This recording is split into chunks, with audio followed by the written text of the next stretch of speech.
마태복음 10장 11절에서 15절까지의 말씀, 우리 한 절씩 교독하겠습니다.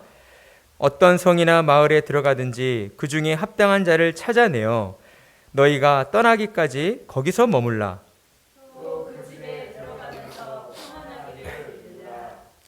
그 집이 이에 합당하면 너희 빈 평안이 거기 임할 것이요 만일 합당하지 아니하면 그 평안이 너희에게 돌아올 것이니라.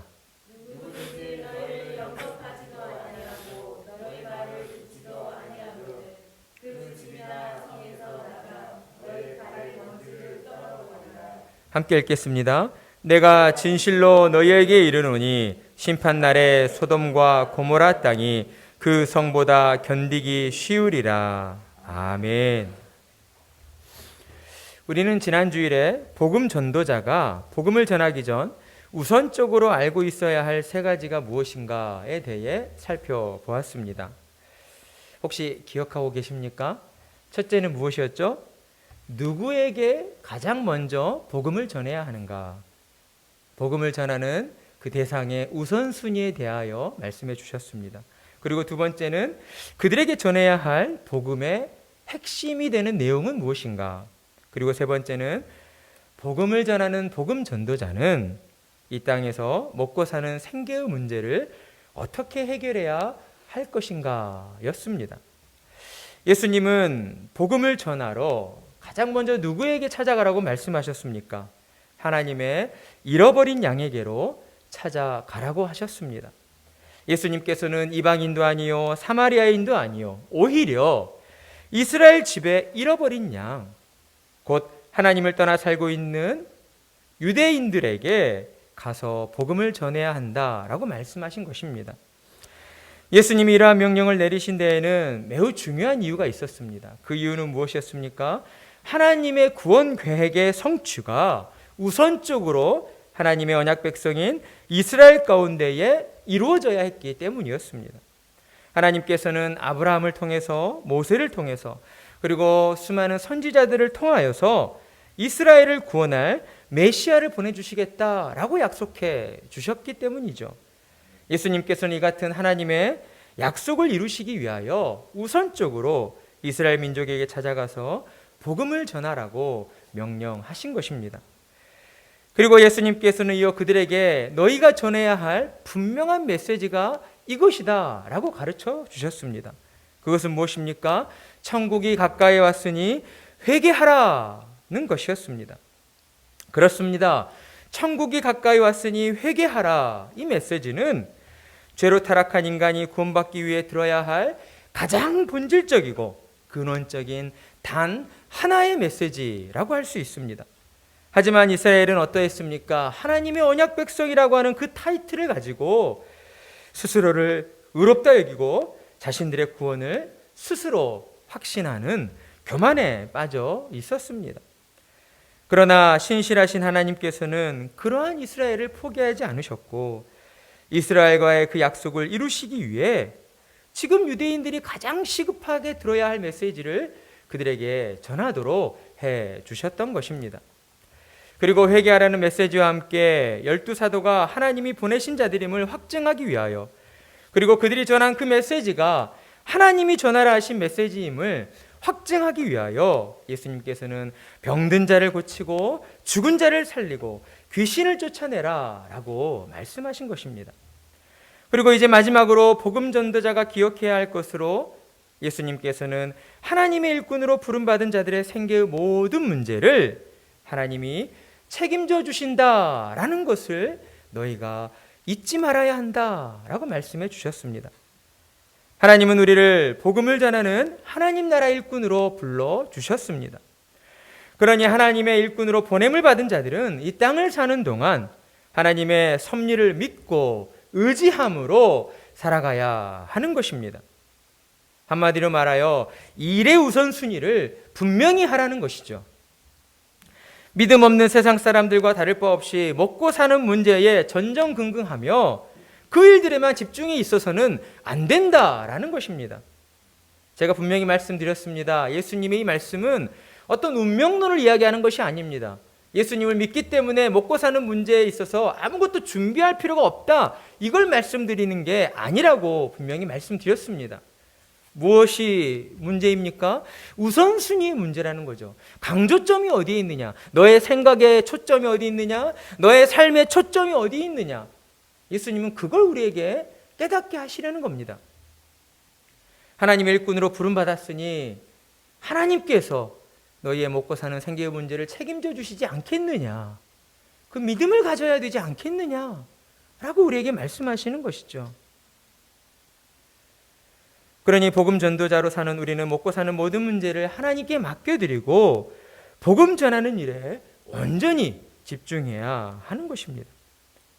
예수님의 이와 같은 말씀은 코로나19로 인하여 많은 사람들이 걱정과 염려로 불안해하고 있는 이때에 그리스도인으로 부름받은 우리에게 경종을 울리는 말씀이라고 할 수가 있을 것입니다.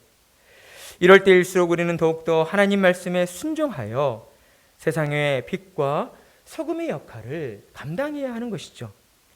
코로나로 인하여 건강과 생업이 위협받고 있는 우리 주변의 많은 사람들에게 예수 그리스도의 복음을 전해야 하는 것입니다. 그 일을 위하여 오늘도 예수님께서는 우리에게 하나님의 뜻을 들려주십니다. 우리가 어떤 식으로 전도해야 하는지 그 전도의 방법들에 대하여 우리에게 가르쳐 주시고 있는 것입니다. 우리 11절 말씀을 함께 읽어보겠습니다. 시작. 어떤 성이나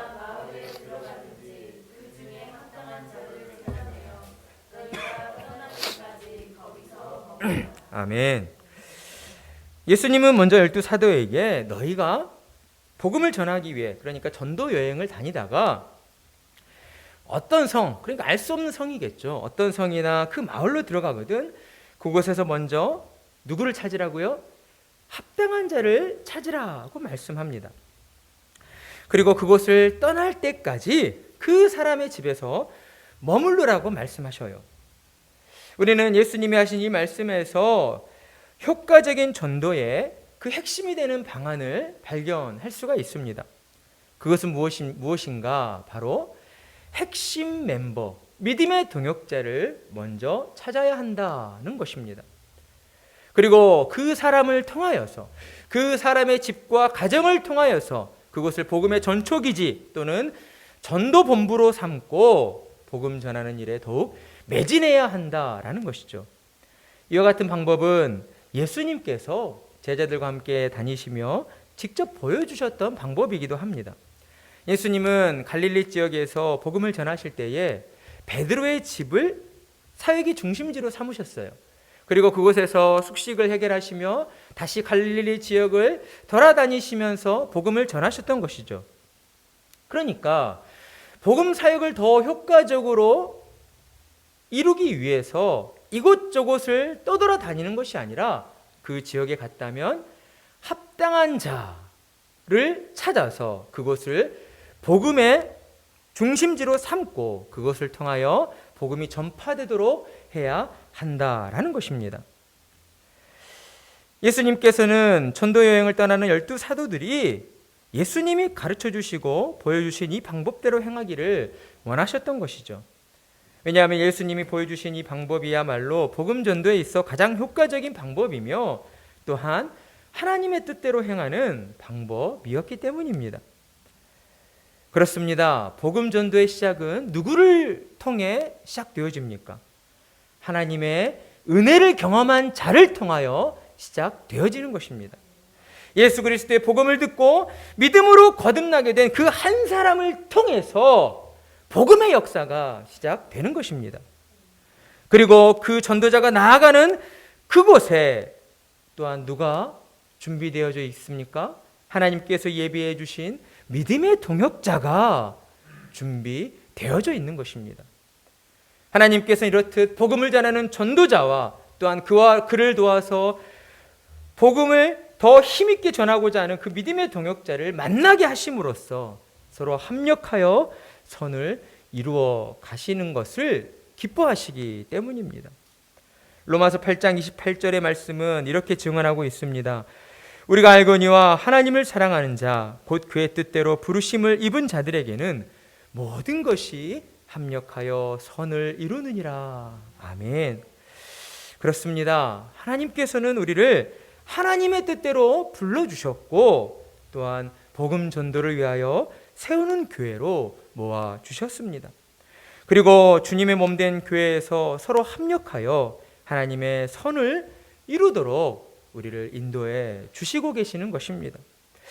우리의 육신의 눈으로 볼 때는 매우 작고 미약해 보일지 모릅니다. 연약해 보일지 모릅니다. 하지만 사랑하는 성도 여러분, 여러분의 마음 가운데에 이 한 가지 사실을 분명히 새기시길 바랍니다. 아무런 변화가 없고 발전이 없는 것 같아 보여 답답해 보일지 모르나 하나님께서는 오늘도 우리와 함께 하시며 하나님의 선을 이루어 가시고 계신다라는 사실입니다. 그 증거가 어디에 있습니까? 바로 이곳에 있지 않습니까? 세우는 교회 예배당에 모여 하나님을 예배하고 있는 저와 여러분 가운데에 바로 하나님이 일하시고 계신다라고 하는 그 증거가 있다라는 것입니다. 그러니 우리는 주님 말씀에 순종하면 되는 것이죠. 우리의 머리로 계산하고 따져보기 이전에 하나님께서 우리를 믿음의 자녀로 불러주셨고 복음 전도자로 살게 하셨다라면 하나님께서 우리에게 믿음의 동역자를 붙여주시고 우리를 통하여 하나님 나라가 흥왕케 되어지는 그 일들을 이루어 가신다라고 하는 믿음의 확신을 가진다면 그 다음에 이루어지는 것은 무엇이겠습니까? 행함인 것이죠. 순종인 것이죠. 그 외에 다른 것이 있을 수 없습니다. 우리 안에 분명한 믿음의 확신이 있다면 우리가 무엇을 두려워하겠습니까? 순종함으로 나아가면 되는 것입니다. 전도를 통하여서 하나님이 예배하신 합당한 자를 찾아 나서야 하는 것이죠. 그런데 우리는 예수님이 우리에게 말씀하신 이 합당한 자가 도대체 어떤 사람인가 알 수가 없습니다. 어디로 가서 어떻게 찾아야 하는지 그 방법에 대해서도 우리는 알 수가 없는 것이죠. 그래서 예수님께서는 우리에게 다음과 같이 말씀하십니다. 12절 말씀 함께 읽겠습니다. 시작. 또 그 집에 들어가면서 평안하기를 빌라. 아멘. 예수님은 우리가 전도하다 어떤 성에 들어가고 어떤 마을에 들어가서 합당한 자를 찾아야 되는데 사람들을 만나면서 다니지 않겠습니까? 그러면서 그 사람들을 만날 때에 혹은 우리가 만난 그 사람의 집에 들어가게 된다면 그 사람과 그 집을 위하여 평안하기를 빌어주라라고 말씀하고 있습니다. 예수님께서 말씀하신 이 평안을 빌어준다는 것은 단순히 그 집에 좋은 일이 가득하기를 바랍니다. 그런 의미만이 아닌 것이죠. 여기에는 예수님이 이 땅에 오셔서 우리에게 주시기를 그토록 원하셨던 하나님과 화평케 되는 영적인 평안을 의미하고 있는 것입니다. 요한복음 14장 27절 말씀, 평안을 너희에게 끼치노니 곧 나의 평안을 너희에게 주노라. 내가 너희에게 주는 것은 세상이 주는 것과 같지 아니하니라. 너희는 마음에 근심하지도 말고 두려워하지도 말라. 아멘.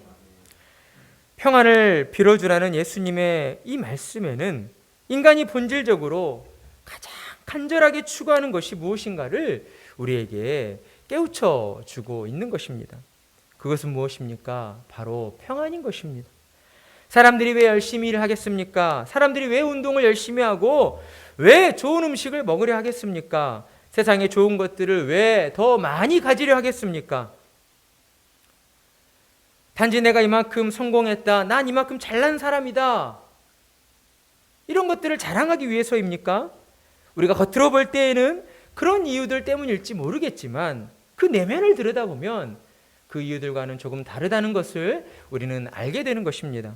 결국 모든 사람들은 이 땅을 사는 동안 좀 더 안전하고 평안하기를 그 무엇보다 간절히 원하고 있기 때문이라는 것이죠. 그런데 어떻습니까? 세상에 좋은 것들, 건강, 세상의 부귀영화를 다 가지면 진짜 평안이 찾아오게 되는 것입니까? 그렇지 않다는 것이죠. 그것을 경험한 대표적인 인물이 솔로몬 왕입니다. 솔로몬 왕은 하나님이 주신 그 지혜로 말미암아 이스라엘을 막강한 힘을 가진 나라로 만들게 되었습니다. 그로 인하여 세상의 모든 좋은 것들을 가지게 되었고 다 누려보게 된 것이죠.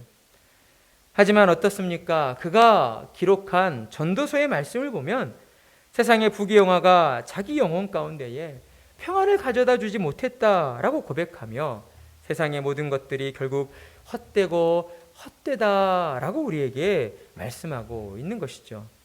전도서 1장 1절에서 2절 말씀, 다윗의 아들 예루살렘 왕 전도자의 말씀이라. 전도자가 이르되 헛되고 헛되며 헛되고 헛되니 모든 것이 헛되도다. 아멘. 왜 그렇습니까? 왜 사람은 세상의 좋은 것들을 다 가져도 진정한 평안을 누리지 못하는 것입니까? 이유는 간단하죠. 사람의 그 영혼이 죄로 말미암아 타락하였고 그로 인하여 하나님과 원수가 되었기 때문입니다. 그래서 결과적으로 볼 때 사람에게 있어 가장 좋은 것은 무엇인가? 하나님과 화목하게 되는 것이죠. 하나님과 화목하게 되는 것만큼 좋은 것은 없습니다. 하나님과 화목하게 될 때에 그 영혼에 참된 평안이 찾아오게 되고 그로 인하여 우리가 이 땅을 사는 동안에도 영육 간의 강건함과 평강을 누리며 살게 되는 것입니다. 따라서 우리는 예수님 말씀에 따라 전도를 통해 만나는 사람들에게 가장 먼저 그의 영혼이 하나님과 화목하기를 위해서 예수 그리스도의 평강이 임하기를 위하여 기도해야 하는 것이죠. 그런데 예수님께서는 우리가 드린 이 모든 기도가 다 이루어지는 것은 아니다라고 말씀합니다.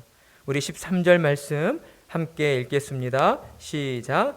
그 집이 이에 합당하면 너희 빈 평안이 거기 임할 것이요 만일 합당하지 아니하면 그 평안이 너희에게 돌아올 것이니라. 아멘. 다시 말해서 우리가 전도하다 어떤 사람을 만났어요. 예수님의 가르침에 따라서 우리가 그 사람에게 그의 영혼 가운데에 그의 집안 가운데에 하나님의 평강이 임하기를 원합니다 라고 우리가 기도했어요. 하나님 앞에 빌었어요. 그런데 우리가 만난 그 사람이 우리가 기도했던 그 평안이 임하기에 합당치 않은 사람이라면 우리가 기도했던 그 평안이 우리 자신에게 다시 돌아온다라고 말씀하시는 것이죠. 그러니까 우리는 사실 어떤 사람이 합당한 사람인가 우리가 겉으로 보아서는 알 수가 없습니다. 하지만 우리는 어떤 사람을 만났을 때에 그가 영혼으로부터 삶과 죽음에 대한 어떤 고민을 하고 있고 영적인 문제에 대하여 마음이 열려 있고 그가 하나님 나라, 천국과 지옥에 대한 어떤 관심이 있다는 것 정도는 우리가 대화를 통해서 알 수가 있는 것이죠. 그래서 우리가 그들에게 주님의 말씀에 따라서 평안이 있기를 원합니다 라고 복음을 전했어요. 하지만 그럼에도 불구하고 그들 모두에게 하나님이 주시는 평안이 임하는 것은 아니다라는 것이죠. 우리가 때로 복음을 전할 때에 실수라고 표현할 수는 없지만 하나님께서 택하시지 않은 자들에게도 우리가 복음을 전하게 됩니다. 그런데 그들이 우리가 전하는 그 복음 앞에서 매우 냉대한 반응을 보였을 때 우리는 때로 실망하고 좌절할 수가 있어요. 하지만 오늘 주님의 말씀을 통하여 우리가 알게 되는 사실은 그러한 모든 일들이 또한 하나님의 주권에 의하여서 이루어질 수 있다라고 우리에게 가르쳐 주신다라는 겁니다. 우리가 그들의 영혼과 가정을 위하여 평안을 빌어줬지만 하나님이 보실 때에 그가 합당한 자가 아니라면 너희가 기도한 그 기도가 응답되지 않을 수 있다라는 것을 우리에게 가르쳐 주신다는 것이죠.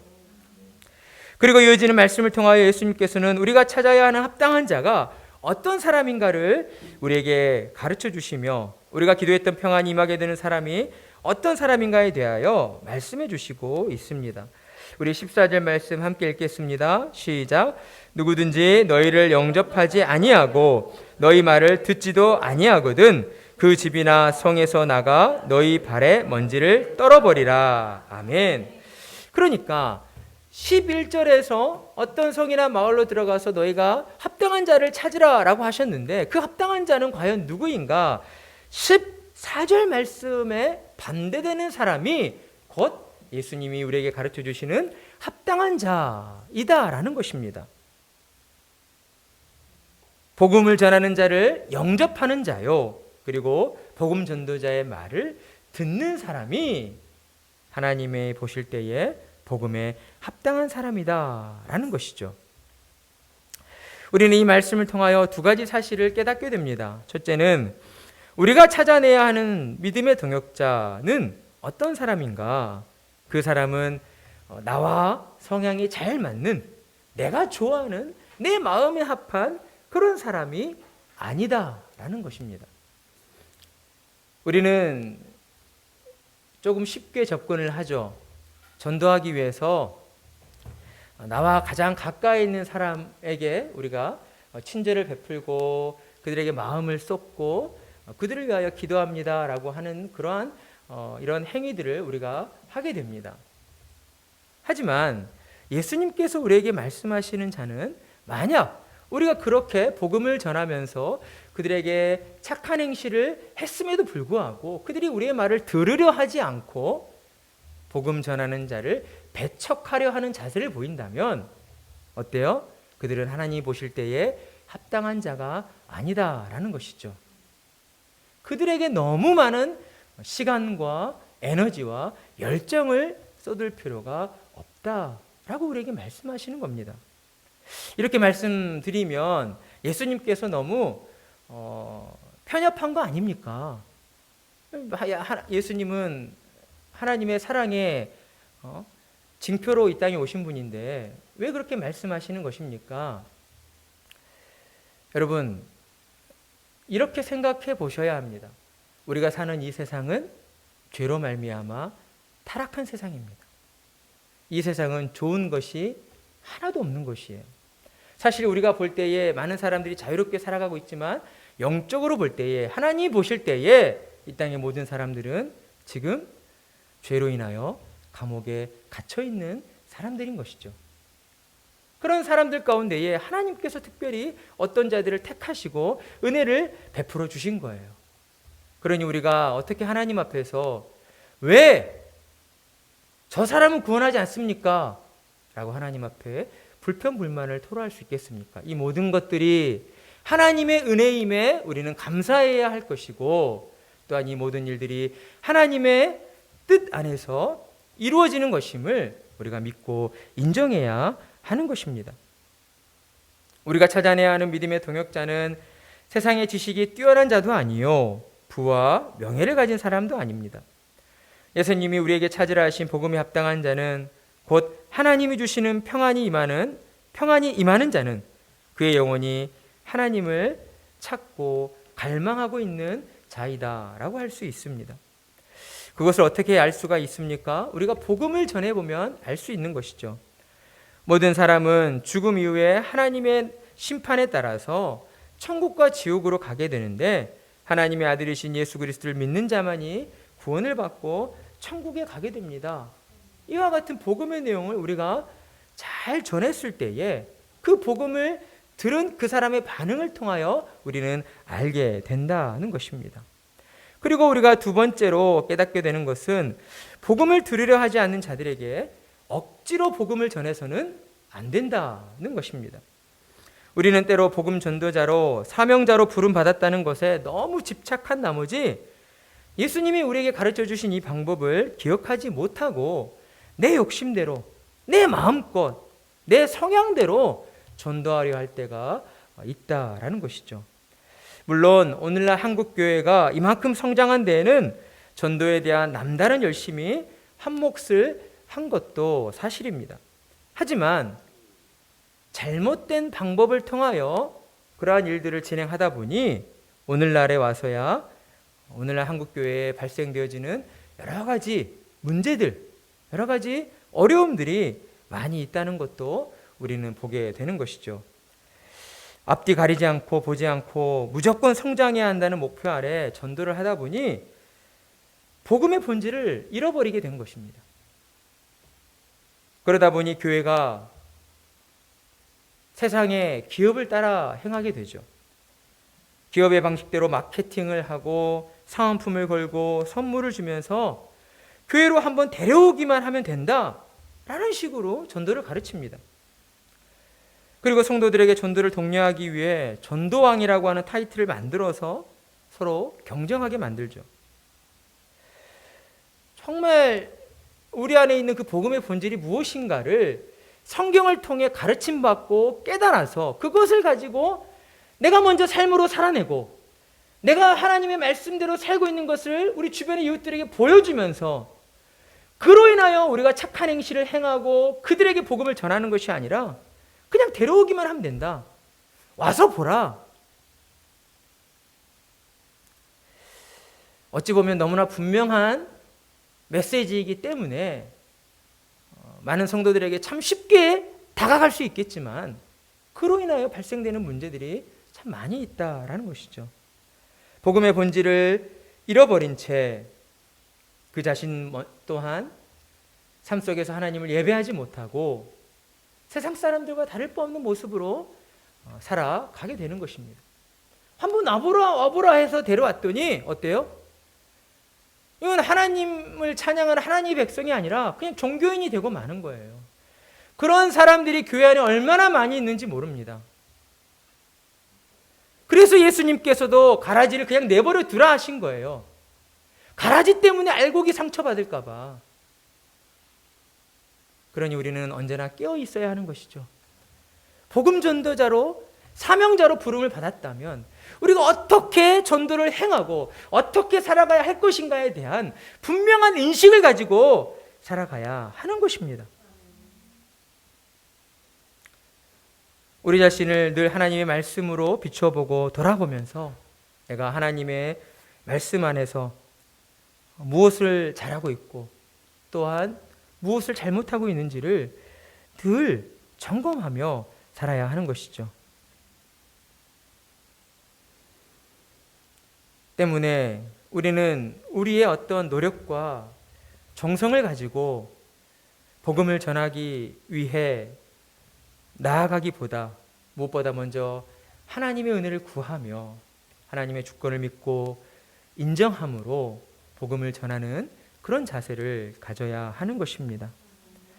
그리고 마지막으로 예수님은 전도자가 전한 복음을 듣지 않는 자들에게는 불과 유황으로 모든 것을 태워버렸던 소돔과 고모라의 심판과 비교할 수조차 없는 더 큰 심판이 그들에게 반드시 임하게 된다라고 경고의 말씀을 들려주십니다.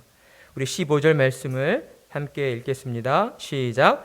내가 진실로 너희에게 이르노니 심판날에 소돔과 고모라 땅이 그 성보다 견디기 쉬우리라. 아멘. 전도자가 전하는 복음을 듣지 않았다라는 것은 우리가 볼 때에는 별 대수롭지 않은 문제일 수 있겠지만 하나님이 보실 때 이 문제는 결코 가벼운 문제가 될 수 없습니다. 너무나 중대하고 큰 죄가 되는 것이죠. 왜 그렇습니까? 복음을 듣지 않았다는 것은 곧 하나님의 은혜를 그가 의도적으로 멸시한 것과 같기 때문인 것입니다. 하나님께서는 죄인들을 구원하시기 위해 독생자 예수 그리스도를 십자가 희생제물로 내어주셨습니다. 그냥 감옥에 내버려 두셔도 아무런 문제가 될 게 없으셔요, 하나님은. 그렇지 않겠어요? 우리 입장에서 생각해봐도 누가 내 자녀를 폭행했어요. 그래서 그가 감옥에 들어갔어요. 우리가 그를 용서할 어떠한 이유가 있습니까? 없습니다. 그냥 죗값을 받으면 되는 거예요. 근데 하나님께서는 그런 죄인들에게 아무런 값 없이 조건 없이 은혜를 베풀어 주셨다는 것이죠. 그런데 복음 전도자를 통하여 들려진 복음을 듣지 않았다. 하나님의 그 은혜를 발로 차버린 것입니다.